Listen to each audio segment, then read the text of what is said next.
please help us welcome the Irreverent Reverend, your freaky deacon, the one, the only, Mr. Art Zealous. Hey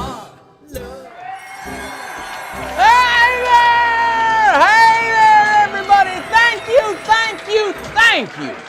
Good morning, you venerable saints of art and craft. We make art best when we make art daily. So before we're done, I'm going to ask you to take the pledge and cross your heart for art. Today's inspiration is a tiger aquarium. So grab your crayons, your banjo, your typewriter, whatever tools you love for whatever art you make. But today, with only a pencil, a paper, and 30 short minutes, you will take that art from concept to concrete. And if you are bedeviled by blockages, if you suffer from creative consternation, dial the number down below, and live on the air we will find your artful solution, because you are going to make something great today. First, let us thank the Art Zealous Youth Singers. Art loves you and loves your highest purpose.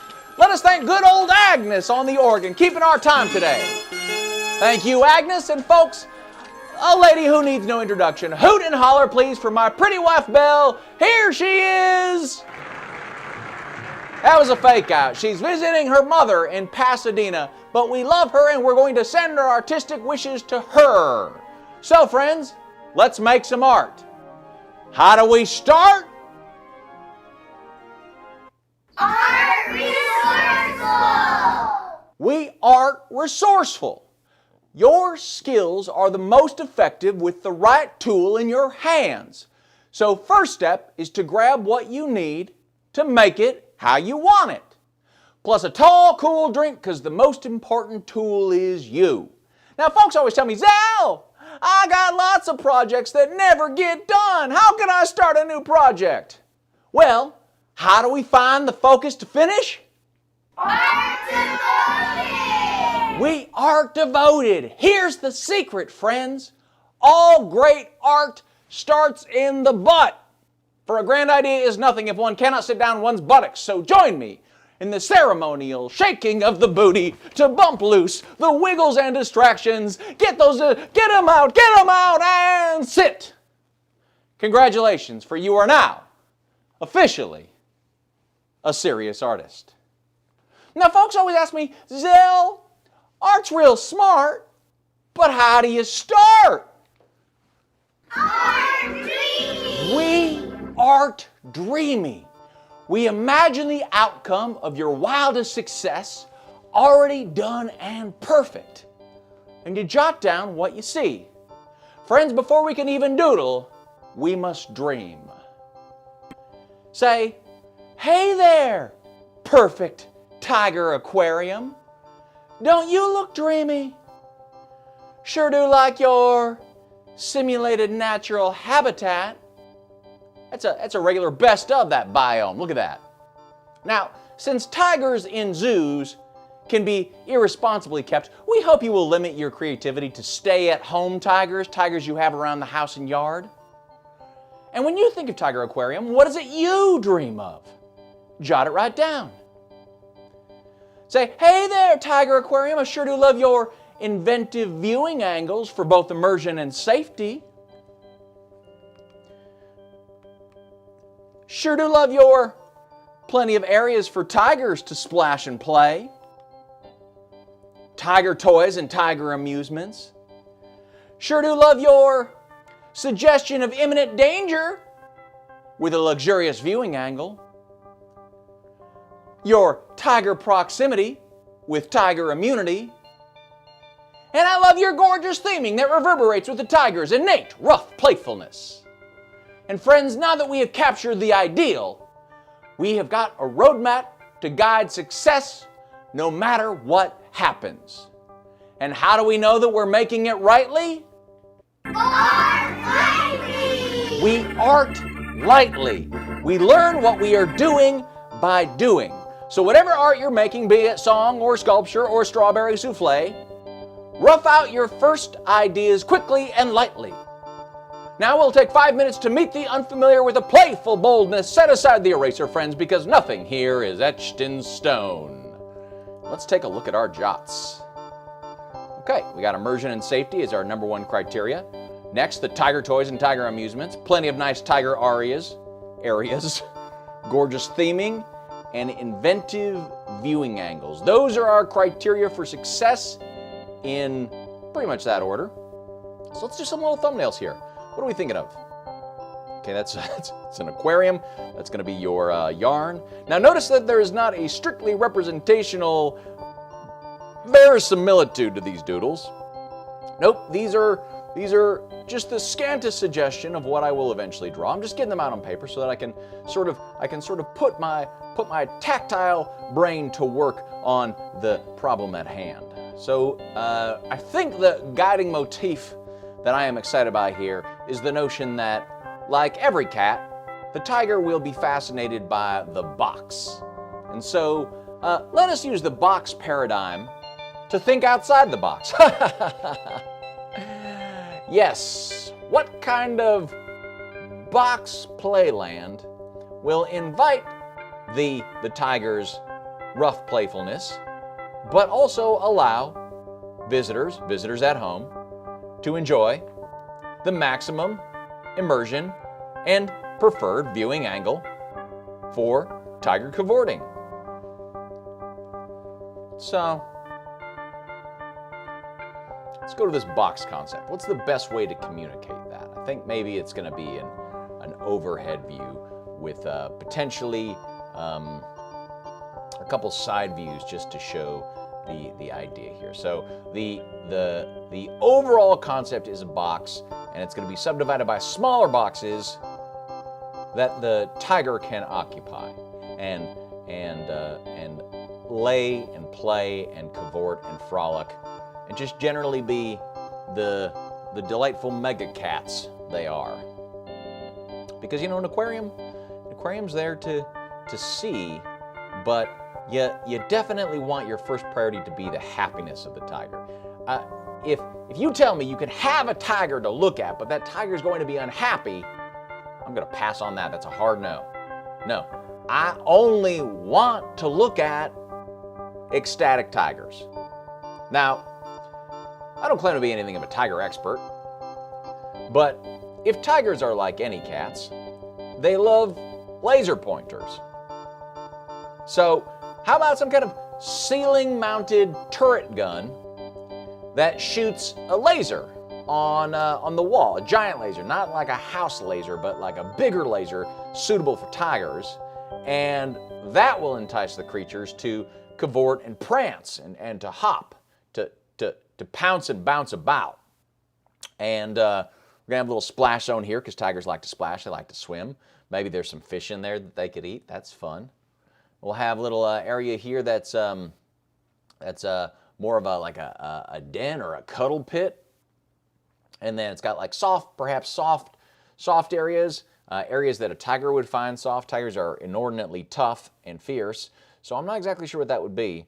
But again, if they're like cats, then a dangling string is going to be an enticement. Okay, all right. Thank you, Agnes. 1 minute remaining. And maybe like one of those little bouncy things. It's a fuzzy ball on the end of a spring. And again, look how quickly we got through 5 minutes here. This is the merest suggestion of a tiger aquarium, but it expresses the general idea. It does, because we see the box motif very clearly. There's nothing about this which does not say box. And then we see the walkways that folks will walk through, the different areas we can enumerate as we have more time. But this is the territory here. We got just 10 seconds remaining. Okay, how much can I get done in 10 seconds? How much can I get done? Oh, all right. Know that you've only got 5 seconds left. So try to tune out my voice. Try to tune out my. Oh, thank you, Agnes. Thank you, Agnes. Thank you, Agnes. Boy, she does not let us get away with anything, do she? Well, congratulations. Because now, already, in the 10 minutes which have elapsed, and the 5 minutes of doodling time, you have got a tiny little baby work of art. And you say, well, Zell, this is only doodles. This ain't art. And to that I say, coconuts. For in the imagination there's ideas uncountable, and they are glorious. But the one thing they ain't is real. But you can hand that baby little work of art to a pal. She will, without a word from you, she'll take a look at that and she'll get the picture. And friends, that's what I call real. Every work of art ever made was started from scratch. The hardest part is just to start. And you already did that. So you want to keep going? I bet you do. And I do too. And that's what happens when you cross your heart for art. How do we make it as good as can be? Art progressive. We art progressive. Great art is an iterative process. We ain't got to make it perfect if we can always make it better. So, these phone lines are blowing up right now. These phone lines are, all these calls that are coming in now, there's so many calls, the system is jammed. We are doing our best to process these. We're going to get you on the air if we can. You call that number. If you don't get through, don't be frustrated. Just understand that everyone's trying to call. Everyone. Everyone and their mother. So if you absolutely must, leave a message. Otherwise, we're going to try to get you on the phone as soon as we can. And then let's shoot the breeze, keep some companies, and let's make some art together. Why don't we do that? Why don't we make some art together? Okay, we got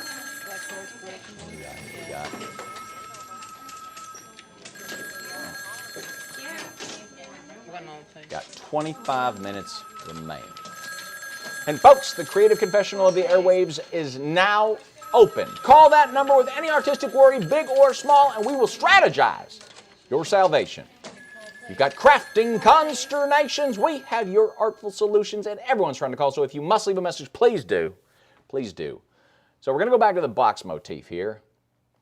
And as you can see, the box is obviously a tremendous source of inspiration for me, and indeed a dynamic motif that everyone is thrilled to see. Let's subdivide that box with this is the overhead view. So let's subdivide this box with some tunnels here so we can show the areas that are reserved for tigers and other massive cats. I don't know if you can mix cats with tigers, massive cats, but if you can, you may consider doing so. But what you do not want to mix is tigers and folks.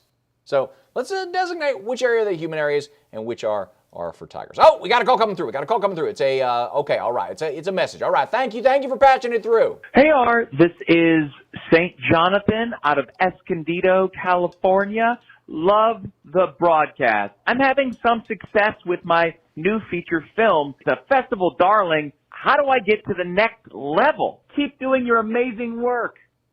Oh, well, thank you. First of all, thank you for calling, St. Jonathan.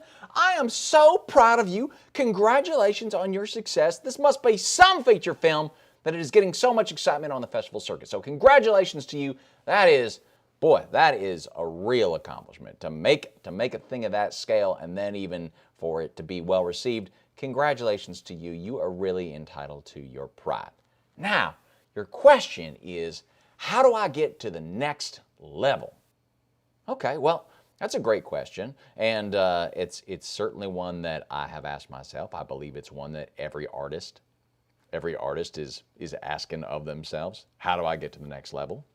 Now, you mentioned that you'd had some success and that you were at the festival, so I'm imagining that for you, the next level is probably more kinds of success.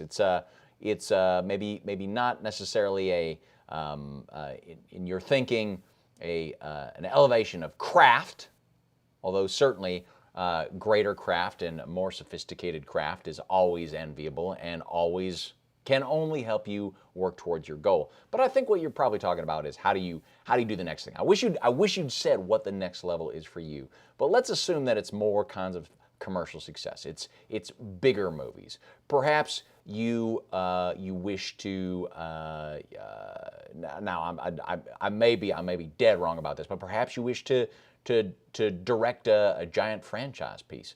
Perhaps you wish to make a trilogy of films that take the characters from your festival darling and build them out into a contiguous cinematic universe. Okay, you can see me rearranging my box here. I'm trying to give myself more room off on the side so that I can do the additional views here. This is going to be sort of a map to Tiger Town, what's currently called Tiger Town Development. So Jonathan, to continue, what does that success look like to you?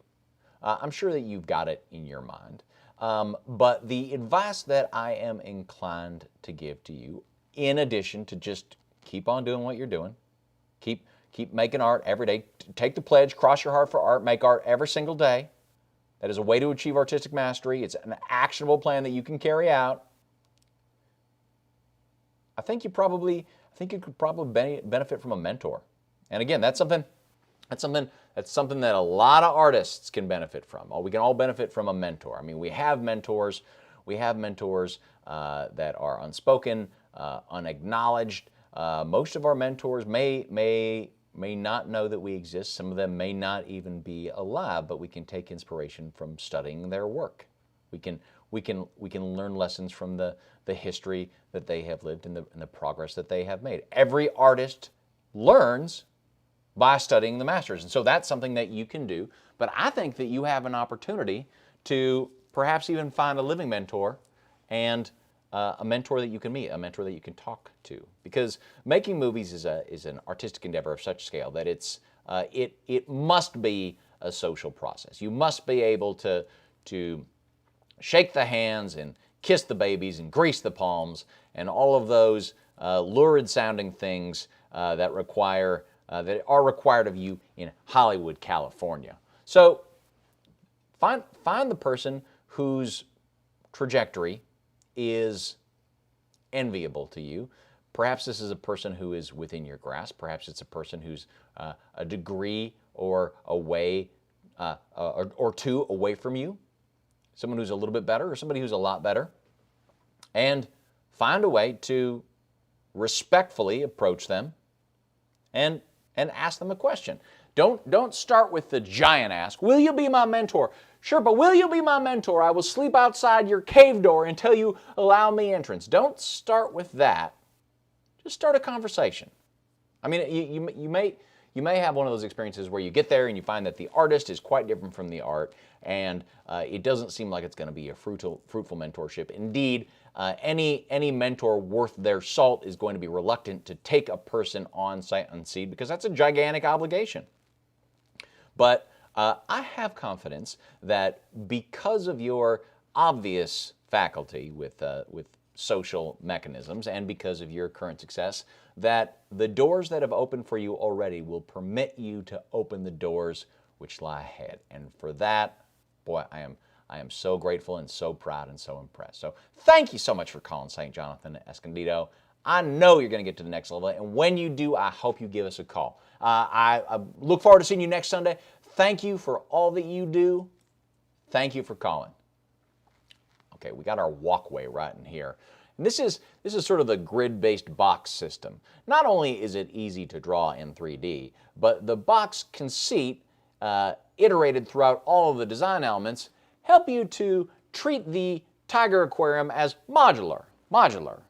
And so we're gonna make this a glass box. Like you can imagine that if it was put in front of a standard house cat, a tabby, or maybe one of those calico numbers, you can just imagine that they would make short work of it. They would flop right into that box, and a tiger will do the same. In every case, a tiger is really just a bigger version of the standard house cat. So we're going to make it so that the glass is one way, so that the tigers do not feel the scrutiny of our gawping. Because you know that when you look at a cat, the cat don't care for it.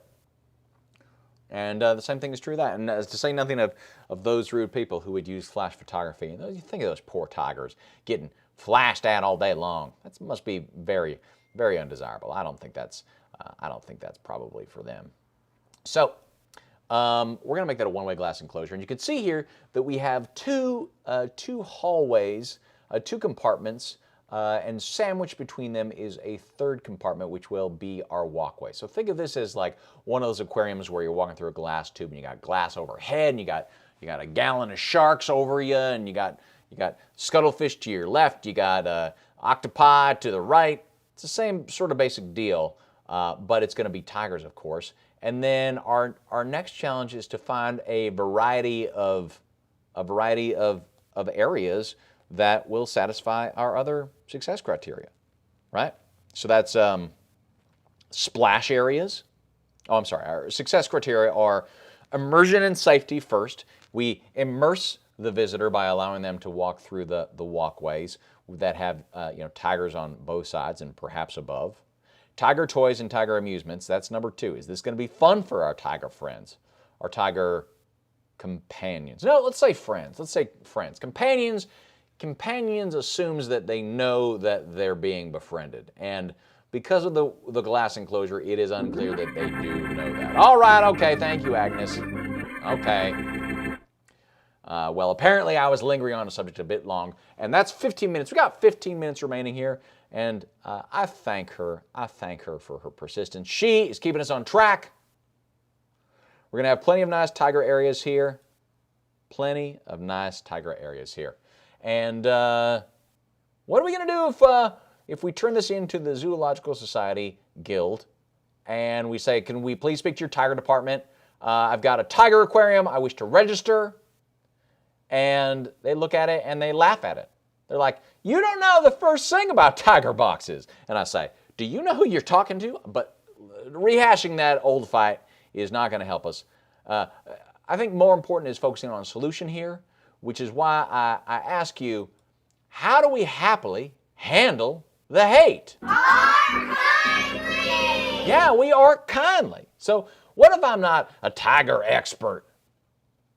Unkind thoughts directed at anyone, yourself included, is a waste of your artistic resources. And Old Scratch loves to whisper hateful mischiefs that deter us in our progress. Oh, the tiger board is going to make hay of this. Oh, you've never been rejected till you've been rejected by a tiger. And we say coconuts to that. We take all those hateful mischiefs, we cram them up in a coconut, and we throw them away. There is no place for them in our process. If we want those coconuts later, we can retrieve them. But for now, I am well rid of them. I am well rid of them. So I'm thinking that there's going to be, so this is a bit like a topographical map here, where there's going to be a vertical expression of the tiger plague, which is like a mountainside or a cliff face. Yeah, a little cave entrance there, so the tigers can get out and just get out of the sun and just relax. Just, have some fun and relax. Crack a couple gazelles open and relax. And so just as we have staged the splash areas in different parts of this enclosure, so too will we stage what we're going to call the pounce and bounce in different areas of the enclosure. Now, folks, this is all glass boxes. The box conceit is central to this thing, and I'm not going away from it. On that point, I do not budge. And so visitors can walk all the way around the exterior. That's glass. They can look in. They can walk through the hallways, and that will allow them to be literally immersed. There's tigers to your left. There's tigers to your right. There's tigers all around you. But you are perfectly safe because safety is our number one criteria after immersion. Obviously, whenever you work in the medium of tigers, there is an intrinsic risk, and we take that risk gladly to be able to commune with these fearsome cats.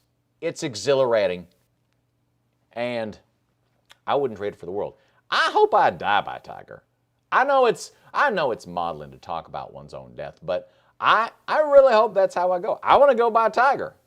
So, even if I don't go by tiger, I hope that in my eulogy, for folks who don't know how I went, you'll tell them I went by tiger. Make it, don't feel like you got to scrimp in the heroism department. Make it as larger than life itself.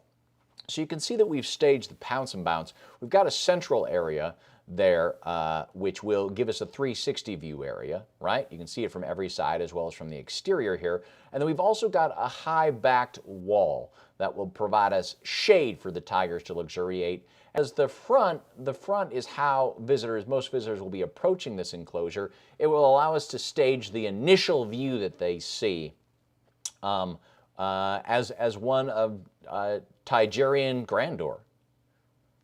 Glass boxes, so there's going to be some specific glass boxes of different sizes, because the best thing is when a cat gets in a box that is too small for that cat, and it's a comical thing because you see him just squashed up in that box. And how much better would that be if that were a tiger? It's so undignified.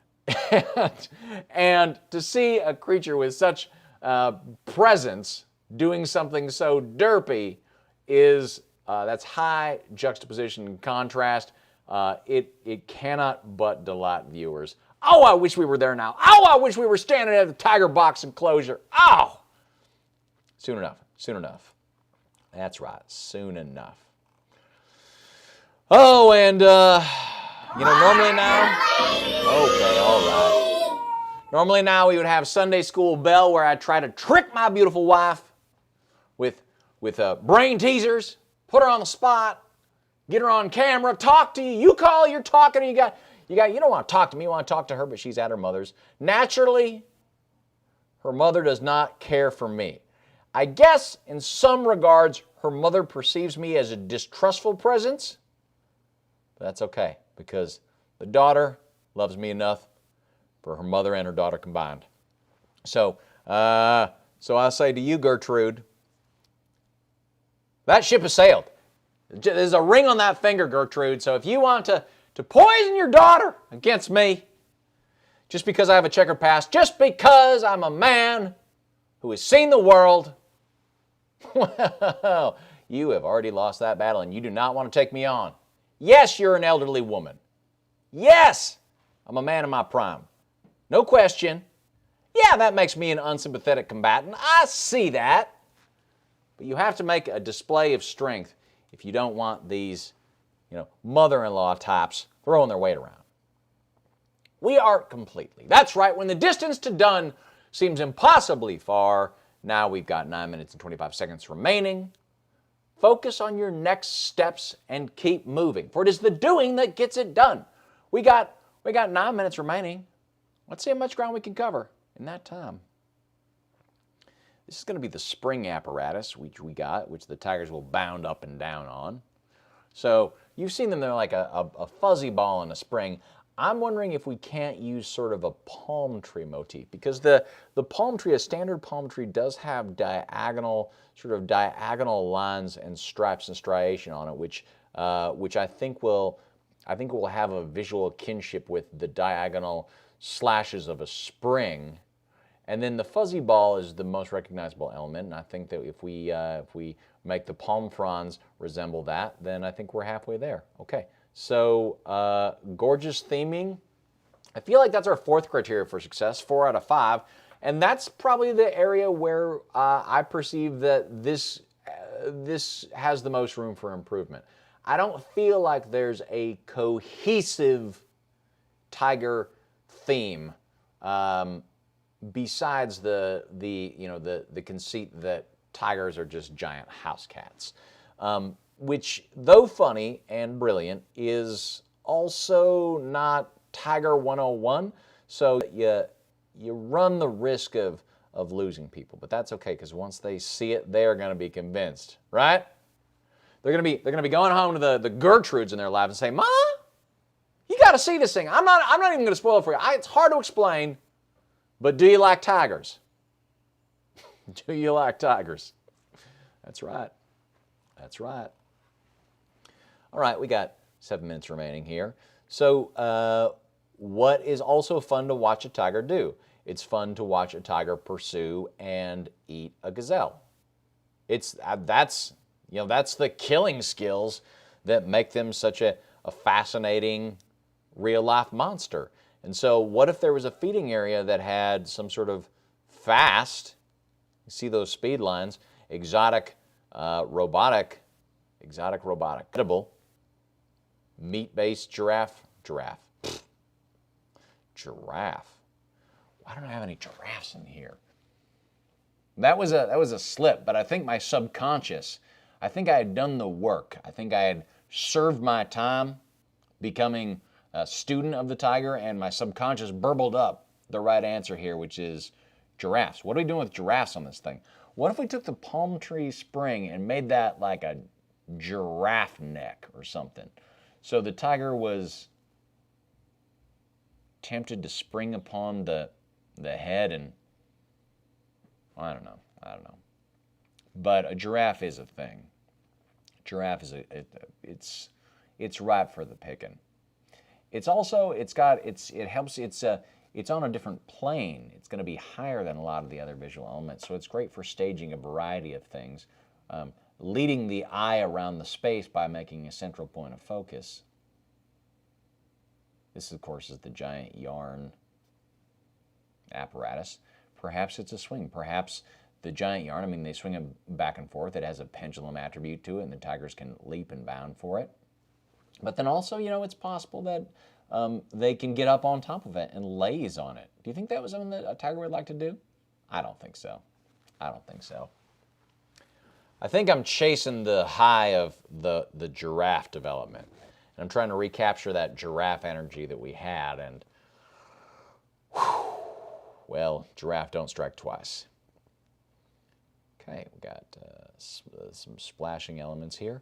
Now, this is not going to be an elaborate work of art. This is still very much intended to communicate here. So it's not so much selling the sizzle as the uncooked steak by the pound. All right. Thank you. No, I don't ever interrupt you when you're working. Okay. 5 minutes left, Agnes. Thank you. We got 5 minutes left to finish this up. What are we going to do? Let's get that laser in there. Now, I know any modern laser would not have a satellite dish, but I think it's nice. I think it reads better when you think of it as a ray gun. Now, let's address the elephant in the room. Elephants. What's the tiger-elephant relationship? Elephants are also big. They squirt water. Oh. If I put an elephant and a giraffe in here, is this becoming just more of a safari enclosure than something that's tiger specific? Well, we said tiger theming, and the veldt and safari areas are tigers' natural environment. I don't know. Food for thought. Let's address the elephant in the room. Laser pointers. Are they cruel? No, they are not. They are hilarious. However, the cat's sophisticated brain and perhaps mild obsessive properties wants to catch the thing it is chasing. And so when you play with a cat or dog with a laser pointer, do not merely take your finger off the button and let the little red dot disappear, because no satisfaction can be gained from chasing something which you cannot catch and whose rules you don't understand. It's easy to become disengaged when you don't feel like you know the rules, because you don't feel like you have a chance of success. So when you play with a laser pointer, don't just take your finger off the button. Make sure that you terminate the path of the dot, be it through the kitchen or the living room, at the corner of something, into a mouse hole if you have it. Because then, the cat's is like, oh, that's fair. It was just the dot was faster than I was, and he got away through that hole. So that at least tells the story to the cat that he could have gotten it. The rules of this game are still the same, and between you and me, that's still a little bit of a feline dishonesty, but at least it does not make the cat feel the fool. It does not make the cat the fool. because the cat is still operating on good faith that this tiny glowing prey it operates under the rules of any of the physical properties of the world that it understands with its animal brain.